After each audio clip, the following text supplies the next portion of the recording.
Berlin, Berlin, hier lebt der Mensch gefährlich und rutscht er aus, dann dreht sich keiner um. Doch haut er hin, dann ist der Beifall ehrlich. Berlin, Berlin, du bist mein Publikum. Das ist Berlin, wie es weint und wie es lacht.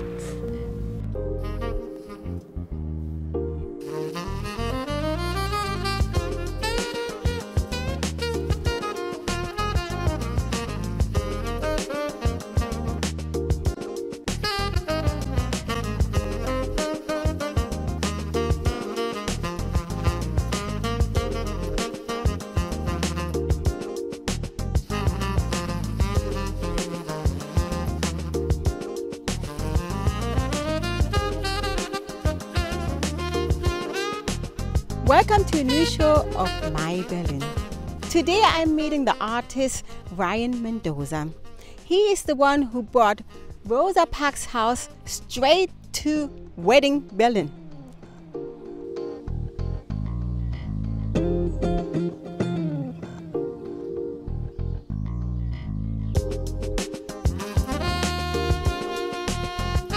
So now here he is again. Ryan, hello. Hello, nice to see you.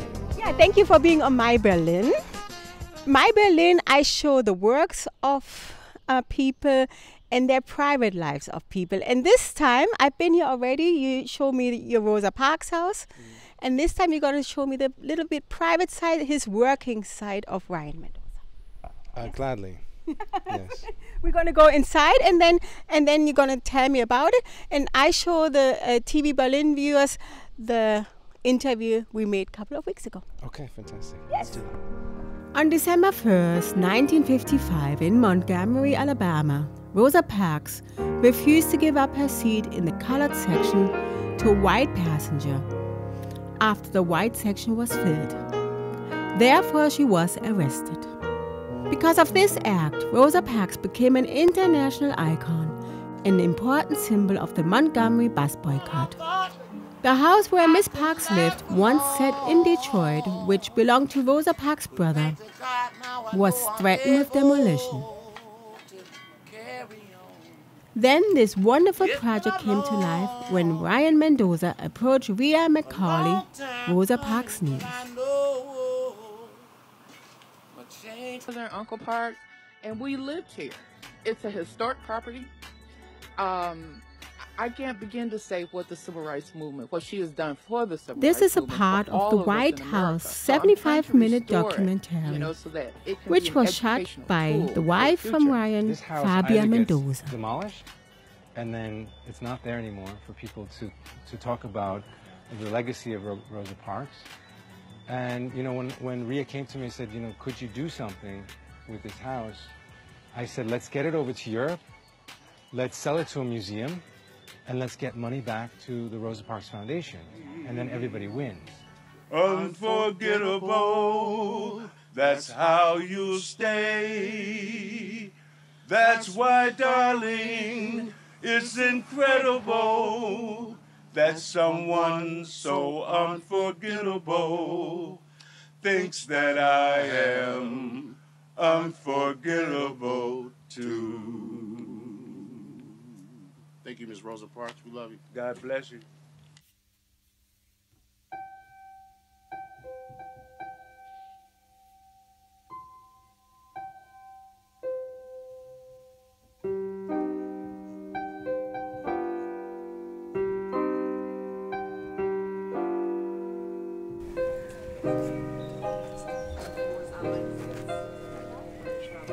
How did you came to this idea? Fortunately, Pulse Beat TV, it's a small television channel in Detroit. Joel Boykin and Greg Dunmore from Pulse Beat, they saw some of the artwork that I was doing. I had taken a different house back to Europe with me, and they wanted to know, was I exploiting the city or was I trying to save memories from the city?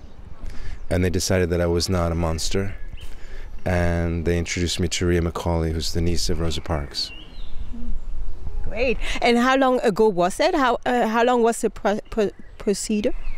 I met Ria probably around 6 months ago, so it was relatively fast. But I had to put it back together because of the rain, and I didn't want the rain to destroy the house. In the winter, it was okay because it was cold. But now in the season, it begins to rain. So I wanted to get a roof on the house as soon as possible. So you documented everything in the movie, which will be shown? Yeah, the movie will be shown this evening. And my wife, she helped me so much in this project, and she actually documented the whole thing as well. And it's her first movie. It's in Kino Babylon tonight at 6 p.m. Wow. And we cannot go in because why? Why not? Well, when you walk down the street and there's a house with curtains on the windows, you usually don't go over and peek in. This is a house that had been stripped of its dignity for so many years. Anybody could have gone into that house. And the first thing I needed to do was to restore the dignity to the house. So if a woman is walking down the street with a long dress on, you don't look underneath the dress. So it actually says a lot about the people who want to peek into the house, what they're looking for. They want some evidence of despair and suffering. They want to see something. They're coming here to look, and they don't realize that they're already seeing the evidence of the suffering. They don't have to look beyond the facade. But you're working also with light and sound installation. Tell me about it. Well, I don't like museums that are places for dead objects. You know, somebody said a museum is a place where art goes to die. I don't like that part of it. That, you know, this idea that you just need to catalog the past and you learn about it and that's all you need to do. This piece is alive. It lives predominantly at night when I go in there and put music on inside the house. And I put the lights on, and it really feels very beautiful because some of the sounds that I put on were sounds that she would have heard. Some of the sounds are from her own voice. Some of the sounds are from an interview she gave in 1957 from the house itself, a telephone interview. So that's very special. Yeah, it's emotional, no? Yes, so very much. You can see I'm like shaking a little bit. How did you get onto this material? I just looked for it. Looked at all of the movies also in the late 1950s, and I compiled it and then I mixed it so that I can play it at different volumes and really try to find the vibration that, you know, because a house is like an instrument. It's like a guitar or a cello or a violin. It's just a wooden box. So if you have music in that, it will vibrate. So there's and instruments have something that's called a wolf note. And a wolf note is this sort of strange note that the wood doesn't know how to resonate that. Somehow the vibrations sort of back up against each other. And I look for those. I look for those wolf notes within the house itself, and I find them, and it's a very emotional process. It's so emotional. It's so beautiful. Thanks for that we can be a part of it. You're making worldwide news with this. I'm happy that the world is concerned. I think what it is the world wants to know why America would allow this house to be put on a demolition list. And as of yet, not a single journalist has gone to knock on the mayor of Detroit's door. And I'm waiting for that courageous person to come forward. And then it should go back to Detroit then? It should go back to Detroit, and I would like to share this project with musicians who feel as I do that this house should be alive. So I'm hoping that I would really like to make a wonderful selection of musicians who can put their own. I'm not a musician. I like real musicians to come forward, sensitive people who are sensitive to Rosa Parks and what she went through, and what this house means, and like them to put together music that could be looped and be heard from within the house.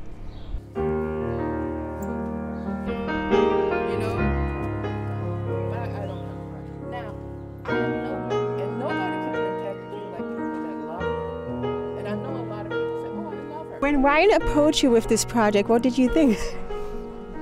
I we did a brief 10-minute interview, and I just believe in God. And I felt like after all the disappointments and the no's, you know, because people like to tell me no for some reason, I don't know why. But anyway, everybody likes to say the word no to me. And so after all that, and then here comes Ryan and Fabia.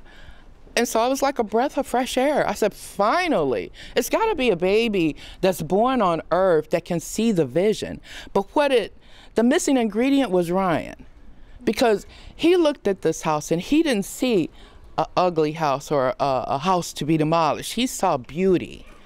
And I love that. I love that. Because, you know, my father used to say, if you're beautiful on the outside, but you're empty inside, then you're ugly. Tell me, how is your Auntie Rosa, like you know her? Auntie Rosa? Yes. Straight shooter. Yeah, she was a no-nonsense lady. If you would have been sitting in that bus 60 years ago, how would you have reacted, have felt? Yeah. Well, I think if that had been me, I'd probably be dead. Yeah. Why? I don't think I could have taken it. Okay. I do not believe in my heart here that I could have taken it. Now, see, one good thing about the Macaulay family and that Auntie Rosa was actually raised with all black people. So we're talking about school, church, work, all black people.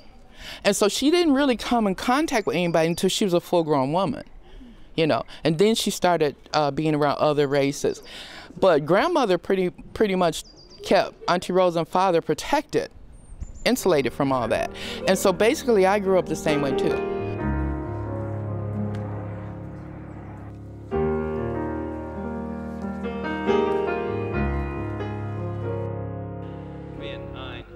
Das ist Berlin, wie es weint und wie es lacht.